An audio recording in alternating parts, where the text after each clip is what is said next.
Ya, ini haji merupakan ibadah yang kompleks. Kata Imam Al-Ghazali, ibadah itu dibagi macam-macam.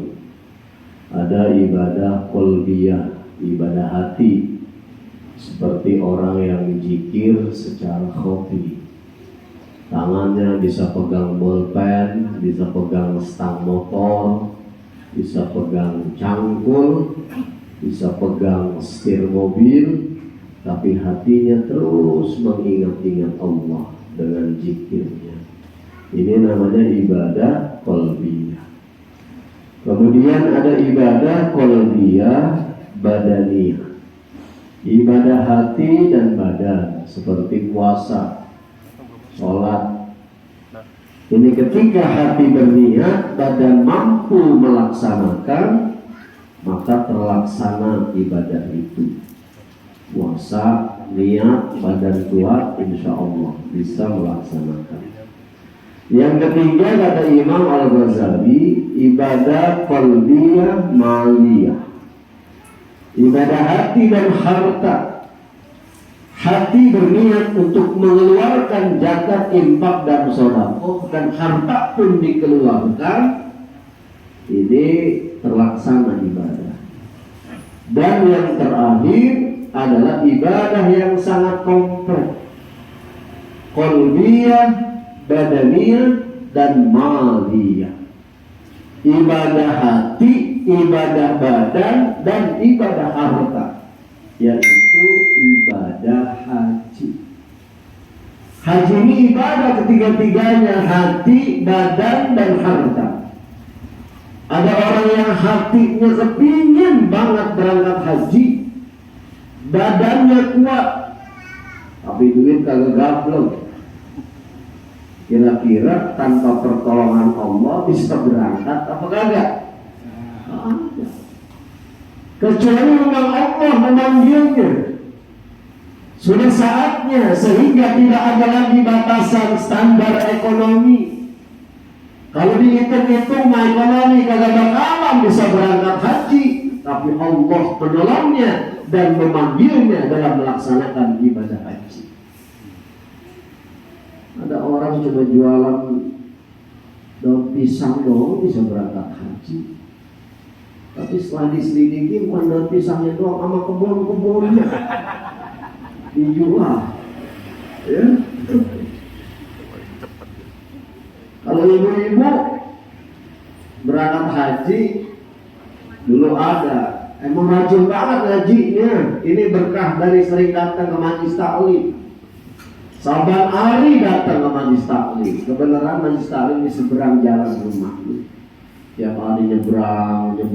Satu hari lagi nyebrang, ketabrak Mercy. Berhenti yang punya Mercy, Bu. Saya tanggung jawab. Mari sama-sama ke rumah sakit sampai sembuh. Saya obatin Bu Haji. Dia bilang saya belum haji, Pak. Ini ibu pakai pakaian putih-putih. Ini mas seragam, Pak. Ini juga belum lunas. Oh, ibu belum haji? Belum. Kalau begitu, tahun besok berangkat haji, ikut ONH Muroda sama saya. Masya Allah. Kalau memang sudah panggilan Allah. Makanya kalau nggak punya duit, pengen berangkat haji, nyebrang sama ahli. Tadi pilih-pilih. Nyebrang, ya. Nabrak angkot. Berangkat haji kakak bonyok, ya. Nah ini amal ibadah kompleks. Ada duit banyak, badannya sakit, nggak bisa berangkat haji. Ada orang yang badannya kuat, hartanya kuat, tapi hatinya nggak ada niat sedikit pun buat berangkat haji.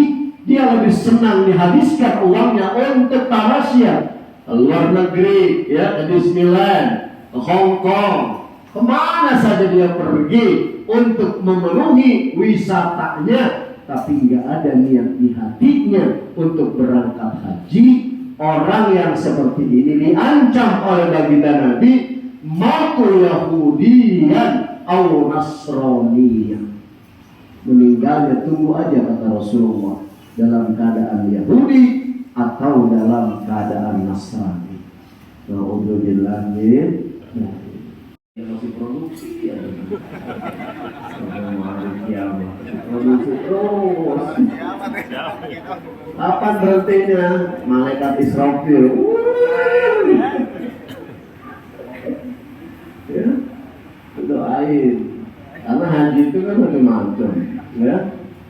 Kalau itu ada haji, ini haji Abidin atas biaya dinas, ya. Ada Abidin memang, ada haji Abu Bakar dulu zaman Pak Harto. Nah, ini berangkat, ya. Dulu zaman Pak Harto ada itu namanya haji Abu Bakar atas budi baik Golkar. Jadi Golkar dulu berangkatin haji terus tiap tahun, ya. Kemudian ada haji nasab. Haji nasab itu ditelepon, tapi keturunannya duitnya ke Seri berangkat haji. Ada juga haji nasib. Ya, kalau memang diberikan nasib baik oleh Allah bisa berangkat haji. Ada juga haji robana. Haji robana dia nggak apa doa macam-macam. Akhirnya diajari, udah baca robana aja. Ya, tawaf robbana atina fid dunya hasanah wa fil akhirati hasanah. Sa'i robbana atina fid dunya hasanah. Ya. Kemudian melontar jumroh robbana atina. Wukuf ada malaikat ya robbana lagi. Makanya pulangnya disebut haji. Boleh enggak? Boleh. Enggak ada bacaan wajib yang wajib dibaca oleh jamaah haji, enggak ada. Semua hukumnya sunnah bagi para jamaah haji. Yang penting badannya, ya. Makanya harus diperhatikan di sana itu. Kalau jamaah Indonesia sering tamattu kan, jadi masa menunggu hajinya cukup lama. Kalau ada orang yang ngoyo ibadahnya dibikin umroh tiap hari. Akhirnya ketika haji yang inti, ya, 10, 11, 12, 13 ini badannya udah loyo, udah sakit, ya. Jadi harus bisa jaga. Tadi kata Pak Roni, jaga kesehatan, ya.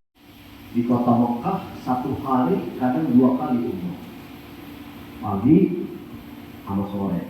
Biasanya pagi berangkat sebelum subuh, mikotnya di Tanjung.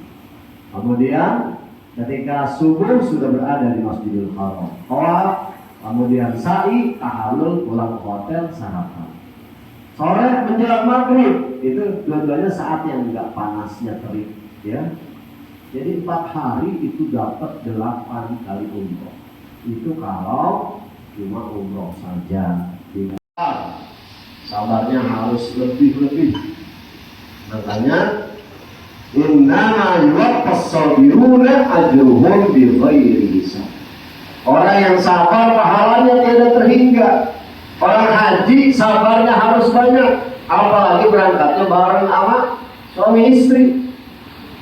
Kadang-kadang ada baik kalah dikit aja jadi gede. Kalau haji, ya, bawaannya tuh amat kayaknya kangen. Bisa mama. Makanya kalau nyewa kamar, namanya kamar barokah. Ya, jangan kasih tahu Pak Yayan.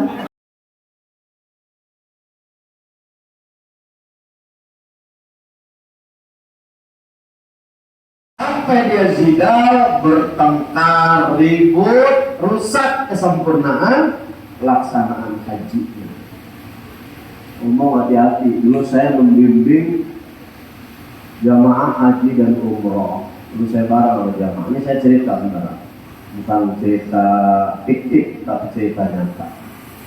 Tadi sudah saya ceritain Pak Ahli. Ada jamaah saya ketika masuk Masjidil Haram, saya bilang, Pak, sendalnya bawah, masukin ke tas, jangan ditaruh di luar. Apa-apa Pak Ustaz? Ini kan tanah haram, Masjidil Haram, nggak mungkin hilang, kata dia. Itu saya Saya bilang, oh ya udah silakan kalau mau gitu. Masuk, selesai sholat, mau pulang ke hotel, sendal saya mana yang saya bawa-bawa? Sendal dia nggak ada. Nyari-nyari. Pak Ustaz, sendal saya mana ya? Ini buat tanah haram. Saya gitu ya. Maksudnya masih haram. Saya kayak gitu.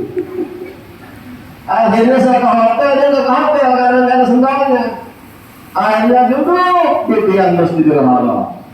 Ada yang ngasih tahu, Pak, kalau misalnya ada barang yang hilang, ketinggalan, itu suka ada katanya di lantai atas, dikumpulin sama askar.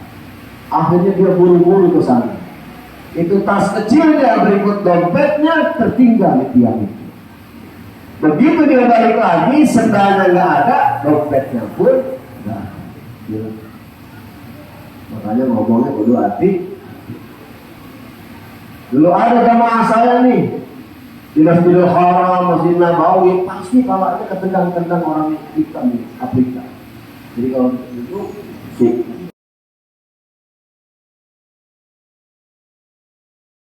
juga doain semua sahabat karyawan yang ada di PT Nantia, mudah-mudahan diberi kesempatan oleh Allah untuk melaksanakan ibadah haji juga. Amin ya rabbal alamin. Pahalanya luar biasa, Pak. Haji mabrur itu balasannya tiada lain surga. Siapa yang kagak mau masuk surga? Al-hajjul mabrur laisa lahu jazaa illa jannah. Haji mabrur balasannya tiada lain adalah surga. Bahkan dalam hadis lain Rasulullah bersabda, barang siapa yang melaksanakan ibadah haji karena Allah, maka pulang dari melaksanakan ibadah haji itu dosa-dosanya diampuni bagaikan bayi yang baru dilahirkan oleh ibunya. Sehingga orang pulang haji banyak yang datang minta doa, ya. Kenapa doanya mustajabah? Karena dosanya diampuni oleh Allah Subhanahu wa ta'ala. Dijaga terus kemabruran hajinya sampai meninggal dunia. Ingat,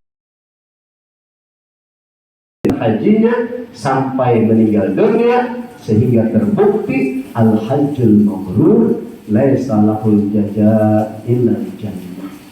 Mudah-mudahan tausiah sikap ini menjadi bekal untuk calon jamaah haji dan juga jamaah haji. Mudah-mudahan bermanfaat. Asal ya. Ini saja yang dapat saya sampaikan. Kalau terlalu lama, maksudnya tidak bijaksana ya. Bagi orang yang melalaikan sholat. Kita sholat jamaah.